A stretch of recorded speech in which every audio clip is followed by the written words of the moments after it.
c'est un parking multimodal d'entrée de ville avec voie d'accès.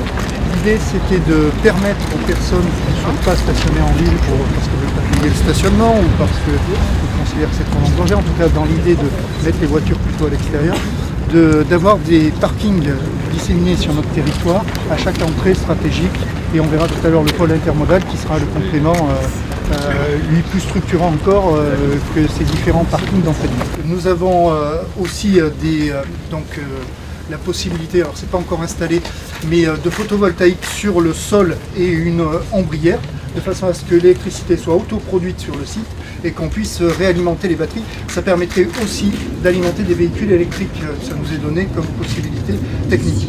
On a souhaité faire une intégration paysagère pour qu'on ne fasse pas un champ de voiture à l'entrée de la ville, qu'on l'intègre avec des arbres masqués par la proximité, bien sûr une construction en pierre. Donc c'est plus de 110 places qui vont être situées à moins de 15 minutes du centre-ville à pied.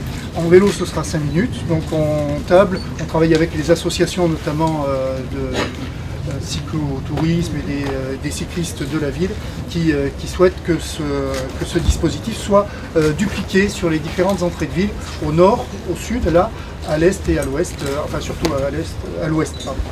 Si on ne corrige pas le tir, évidemment, ça se fait au détriment des réseaux du quotidien, et donc les contrats de plan, ils doivent être respectés et ils le seront. Le risque, c'est évidemment qu'on finisse par avoir une France à deux vitesses, et c'est bien ça qu'il s'agit de combattre. C'était une très belle opportunité, d'abord pour faire prendre conscience à la ministre, même si je pense qu'elle était déjà convaincue de l'importance pour un territoire comme le Cantal de travailler à son désenclavement, mais elle a pu toucher du doigt les contraintes de notre territoire.